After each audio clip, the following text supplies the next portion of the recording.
వస్తుంది. సర్లే, ఇప్పుడు ఫీల్ అవ్వడం ఆపితే నేను ఒకటి అడుగుతాను. నేను ఓకే అడుగు. నువ్వు చిన్నప్పుడు స్కూల్కి డుమ్మా కొట్టావా? కడుపు నొప్పని? కడుపు నొప్పి అని కాదు, కానీ ఏదో సాగు చెప్పి డుమ్మా కొట్టా. సరే, అమ్మా నొప్పులే అంటూ సాగు చెప్పే స్కూల్కి డుమ్మా కొట్టి అనుకున్న పిల్లవాడిని అమ్మ ఎలా స్కూల్కి పంపిందో ఈ స్కిట్లో చూద్దాం. అమ్మా నొప్పులే అని వస్తున్నారు గీతా నూరి గారు.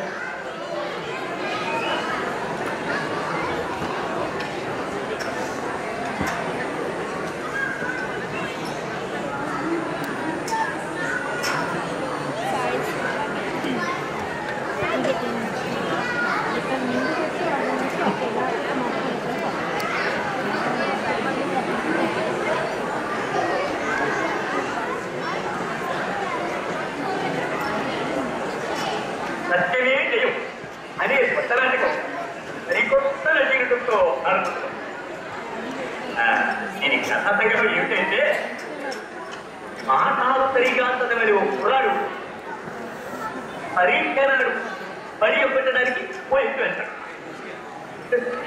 అయితే అది వాళ్ళమ్మ ఎత్తుకుంటూ బాధ. ఆ ఎత్తు పై యొక్క ఏమిటో ఇప్పుడు మీరు చూడండి.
Thank you.